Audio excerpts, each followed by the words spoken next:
Hello everyone, it's Joe here from Draft FPL and welcome back to a weekly series helping you find some good value free agents and waiver pickups in Draft FPL. Massive apologies for missing game week 27. I kind of got held up in the week and it kind of all went wrong. I ran out of time, so I didn't have time to put out a video. But I'm back now. We've got a double this week, we've got a blank next week, we've got all sorts going on. It's a great time to be shopping around in the waivers, so let's get stuck straight into the picks. I'm just going to have to apologise right off the bat. It's basically the Bournemouth show. They've pretty much got the best double game week I've ever seen in my years of playing FPL. I don't think I've ever seen better fixtures than Luton at home, Sheffield United at home in one game week. It's absolutely phenomenal. So we start off with the defence, and Zabani is my first pick, available in 68% of draft leagues. That data is powered by draftfc.co.uk. Check out the link in the description. Use code SNAKEDRAFT for a month's free trial to use all the data on their site. It's very, very useful. I use it to help make these videos. Looking at the defenders specifically for Bournemouth, I think you definitely want to try and get at least one of them. The keeper Neto is a great choice, but you know, keepers are hard to come by on the waivers. In terms of the defenders, Zabani is my favourite pick probably of the four. He's the most nailed on. I don't think any of them really have much attacking threat. There's a lot of talk about how Senesi was better than Zabani because of his attacking threat. The XGI data was marginally better. We're talking like 0.06 versus 0.04. So yes, it's better, but not that much better. Well, he's now pretty much confirmed to be out with a hamstring injury, so Senesi is definitely off the table. Zabani is absolutely nailed on, plays every minute, so he is the safest pick, available in 68% of leagues. I will say as well, just quickly on the fixtures of Bournemouth before I go into the other potential picks, the double game week this week is really good. They do blank in game week 29 along with a lot of other teams, but then they do have Everton at home, Palace at home in 30 and 31. So if you can get through 29 without dropping them, they are actually a really good hold for 3 of the next 4 game weeks. And if you think about it like this, they've effectively got 4 home games in the next 4 game weeks.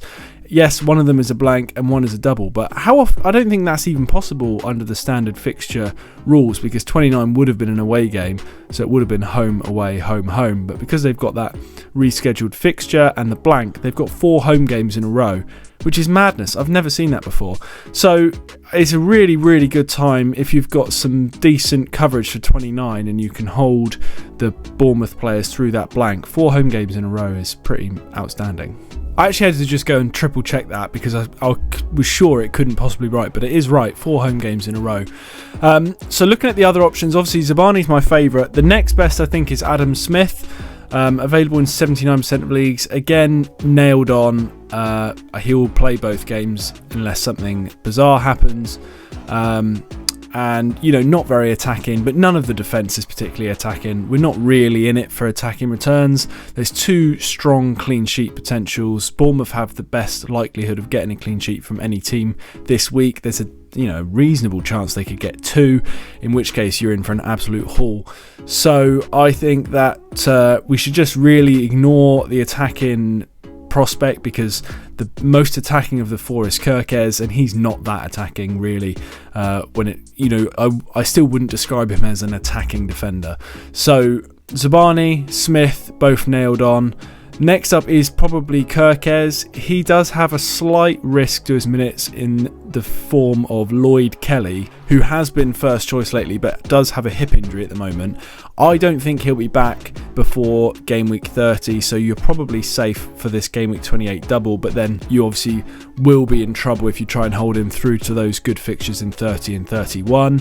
Senesi looks like he's going to be injured for this entire period. It's been reported in the Argentinian press that he's going to miss their international break, which I think is between game weeks, let me just check that, game week 29 and game week 30. So he may be back for 30, Senesi, in which case, that would throw a spanner in the works if you look to bring in his replacement for the double game week, which I believe to be Mepham. He's who came on for Senesi at half-time in the game the other day. So yeah, that's my 4 really. Zabani, then Smith, then Kirkes, then Mepham.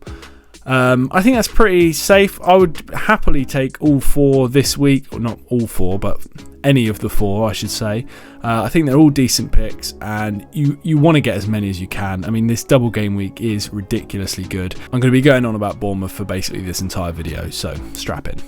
Next up on the list, if you're looking away from the double, is Kurt Zouma, available in 53% of leagues. Burnley at home this week, they've got a good chance at a clean sheet. The defence has been pretty rubbish for the last sort of basically all season actually. But Burnley are a terrible attack. Their attacking data is woeful. So if there's any chance of a clean sheet coming up soon, it's this week for West Ham. They do have some players starting to come back. Paqueta's back in the team, which is a massive bonus for them. It helps them keep a bit more control in games. So I'm pretty comfortable to take a West Ham defender this week, especially as they do have a fixture in game week 29. Not the easiest, it's Villa at home, but at least it is a home game and they will definitely start. So Zouma would be my pick of choice. Emerson is another good pick as well. He's more attacking than Zouma, I would say, so might actually be preferable if he's available. You also have Mavropanos, who looks like he's taken the spot away from Aguerd, so that is not a bad shout either. After game week 29, they do go into a couple of tough fixtures. Newcastle away, Tottenham at home, so I'll probably drop after that. But I think for these next 2, it's not a bad shout. Elsewhere in the sort of 1 week punt territory, we have Munoz, available in 94% of leagues. I spoke about him a few weeks ago, but I do think he is probably the best Palace defender at the moment, playing in the wing-back role in this new system and does get forward a decent amount.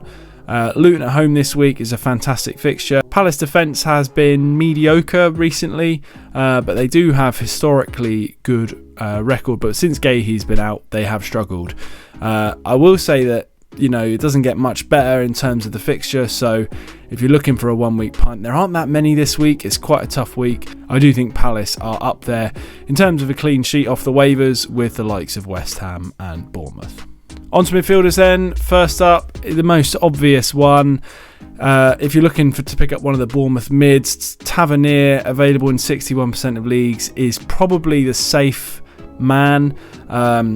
His form's been pretty poor, to be honest. He's not returned in ages, and he doesn't look quite at it at the moment, but the minutes kind of speak for themselves. He has played consistently for a long time. I do think he probably will only be a substitute for one of these games. I think he'll start one and come off the bench in one, unless he goes off in the Sheffield United fixture this week, which is, you know, definitely a possibility. If he plays really well in that first fixture against Sheffield, maybe he gets to start against Luton as well, but we've not really seen it recently. He's been a little bit off the boil, but his minutes have been way safer, and I wouldn't like to punt on the likes of Sinistera or Utara or Favre, because they've just not been getting the minutes, and it's a real gamble to try and predict that this is the week that they get decent minutes when, you know, it's just not really happened so far. So I think Tavernier is the safest pick of the midfielders. He's quite a boring pick, but he is probably the one that most people should go for. If you're looking for something a little bit more interesting, I think Kluivert is probably the more fun pick. He has been playing pretty consistently in sort of the most attacking of the midfield 3 is how I'd put him. It's not quite number 10, but he does get forward much more than the other 2 in that midfield 3. The fixtures are amazing. I've spoken about that already. So if you're looking to pick up a mid and you either Tavernier is already picked or you just don't fancy him, Kluivert is probably the one I would go to next. I think he is the most likely to start both games that has some attacking threat other than Tavernier. Beyond Kluivert, you could look at Christie, who went off at half-time last week, but that was just through illness, so he should be back, and I'm pretty certain he will start and play both games. He's a little bit more withdrawn, but he does have a little bit of attacking threat. He has quite a decent assist potential.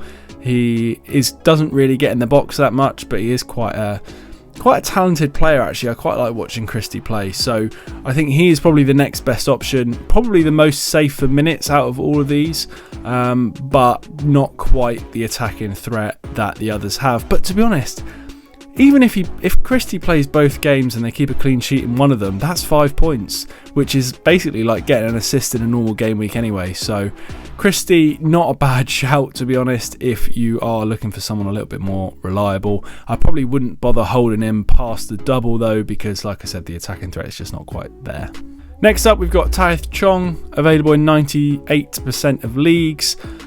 Luton, obviously the other team to double this game week. Fixtures nowhere near as good as Bournemouth's. Palace away, Bournemouth away. It's not bad. They don't have like a throwaway fixture in the double, so both of them are okay fixtures. I wouldn't go for a defender. The defence is terrible, and I don't see a clean sheet in either game. The only defender I would potentially go for is Doughty because of his set piece and delivery. He's got a lot of attacking assist potential, especially. So outside of him or Kaminsky in goal for the save points, I wouldn't go for a defender. They do have a lot of defensive issues at the moment with a lot of injuries, so I really think they're going to concede probably 3+ goals over these 2 games. So yeah, defender off the table for me. But the midfield is a little bit more interesting. You've got Ross Barkley there dictating the play in central midfield, not really getting forward that much, but Chong alongside him does get forward a little bit more. The only problem with Chong is that his place is under threat from Lukonga, who is injured at the moment, but we don't really have much news about when he's going to be back. He could be back at some point during this double game week, potentially for the Bournemouth game. Don't really know yet. But then even if he is back, Chong has been playing quite well, so they could start in a midfield 3 with Chong, Barkley and Lukonga. And that wouldn't surprise me that much because Adebayo's injured at the moment, so that means there's one less sort of attacking player available, so they might go to a 3 in midfield and a 2 up front with the 5 at the back instead of a 2 in midfield with 3 up front. So there is definitely room for Chong to stay in the team. I think he's probably worth the punt. He's got, as I said, a little bit more threat than Barkley, and it's just a little bit more of a fun pick, I think. Luton have the bonus of playing in 29 as well, so they're the only team over these game weeks 28 and 29 that have 3 fixtures over the next 2 game weeks. Everyone else has either 2 or 1, so it is probably worth picking up a Luton player if you don't have one already. It's a shame Adebayo is injured because that would have been a really fun time to own him, but the likes of Morris, the likes of Doughty, Chong and maybe Barkley I think are all decent shouts for this 3 game week period where Luton have 1 more game than everyone else. Next up, we've got Eze, available in 31% of leagues. Talking about him all the time. I love Eze. Fantastic goal. Won the free kick and put it in the top corner last week. Just a little announcement. He is obviously back fit after that performance. Definitely bring him in for game week 28 if you've got him. Luton at home, available in 31% of leagues. He then does blank after that, but then they've got a couple of nice fixtures afterwards. Forest away, Bournemouth away. So I'd definitely pick Eze up if he was available in my league. Yeah, not much else to say really. Pick him up and hold him if he's free. Alternatively, for more of a 1 week punt, we do also have Jordan Ayew for this Luton at home fixture, available in 44% of leagues. I'm not going to spend long talking about him. We all know who he is. Frustrating, booking magnet, but he is playing an attacking role in a good fixture. It's not the most exciting. I'd probably rather go for a lot of other picks, such as one of the Bournemouth mids. But if you're struggling for a player this week, he is someone that could fill a gap. On to forwards, and Semenyo, I didn't mention him when I spoke about Bournemouth so far because he is a forward, of course. He is first choice at the moment. He's playing wide, and I do think he's probably, other than Solanke, the most likely to start both games, more likely than Tavernier. He's in slightly better form, and he's been playing pretty well. I think he's quite a fun player to own as well because he just shoots constantly, which is quite frustrating if you own Solanke because there's quite a lot of times where you just wish he'd sort of pass a little bit more, but if you own him, it is fun. So he's definitely someone I'd look at for game week 28 if he's free. Obviously 26%, not that widely available, but I would definitely go for him if it is free. One more forward as well, just another little plug for Muniz, available in 28% of leagues. Fulham do play in game week 29. They've got Tottenham at home, which from an attacking perspective isn't that bad. The other fixtures, Wolves away, Sheffield United away, Forest away, aren't bad either. So they do have a nice little run. 3 away games out of the next 4 is quite unfortunate, but they're all decent fixtures. And I do think that, I think this is his spot in the team now. He's been playing well. I don't expect him to lose his place, so I'd definitely go for him if he's free. Okay, that wraps up my picks for Game Week 28. Thank you all for watching. If you enjoyed the video, hit the like button, subscribe to the channel if you're new, check out the Patreon down below, and we shall see you next time.